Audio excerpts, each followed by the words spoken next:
Well, you have written an article titled "The Totalitarian Roots of the Anti-Human Environmentalist" cult, and within this you make the argument that environmentalism is a political entity separate from ordinary people caring about the environment, and that it has developed features of a death cult.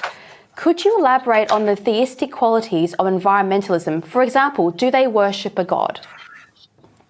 Yes, that's an important question, and that's what I decided to write that article, to explain the religious dimension of the current discussions regarding protecting the environment. It seems to me that the more radical elements within this movement tend to adopt a language, a terminology that resembles ancient religions, and even a sort of neo-pagan approach to the worship of nature, a pantheistic approach, which is a rather dangerous way to go because it might eventually worship nature and devalue human life in the process.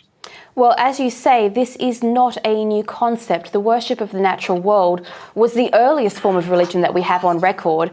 And there's a general sense of prayer and sacrifice for bringing on a good growing season for the crops that people used to do. Or there was even the more elaborate forms of worship of the sun and the moon and other naturally based deities. Now, it doesn't surprise me, given this, that an environmental cult would have such wide appeal because it's essentially returning to its roots. You note that the problem is the underpinning of environmentalism by anti-humanism. Why is that particularly dangerous? Well, this is what I try to discuss when you try to elevate certain aspects of nature and devalue human life in the process.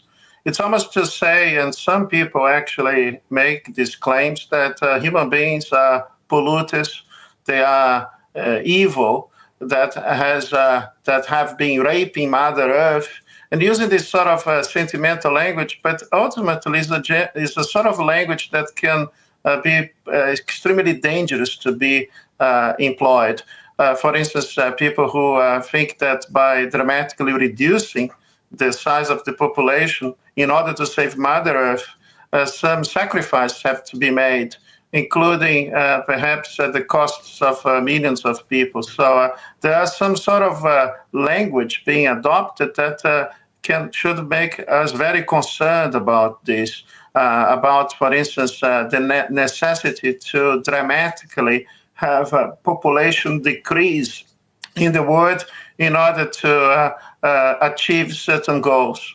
Even people talking about in terms of reincarnating as a virus in order to kill 90% of the population. And it's not even so uncommon. I have mentioned some characters who refer to dreaming of reincarnating as a virus. And this kind of language I have been able to witness even when I was a law commissioner here in Western Australia, coming from politicians who think that Western Australia, a scarcely populated state, is actually overpopulated, and you should do something about overpopulation in Western Australia. Oh, goodness. I mean, Western Australia is not overpopulated, especially from someone who lives in New South Wales as I do. But we're not throwing things in volcanoes to make sacrifices anymore to appease the weather gods. At least not many of us are. There are a few, but not many. Most of us are being subject to this thing called taxation, where they're using green taxes as a sort of sacrifice to change the weather. Now, you write, and I quote, "Australia has even created a government minister for climate change, suggesting absurdly that politicians can influence the weather."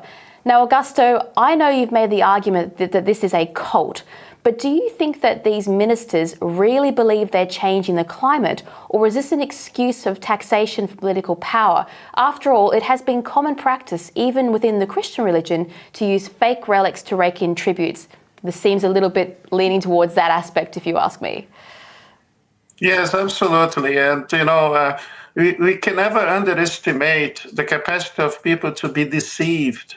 And there are so many useful idiots who actually support an agenda that is utterly destructive of the economy and their lifestyles. But the more organized elements within this sort of pantheistic movement, they actually embrace the religion.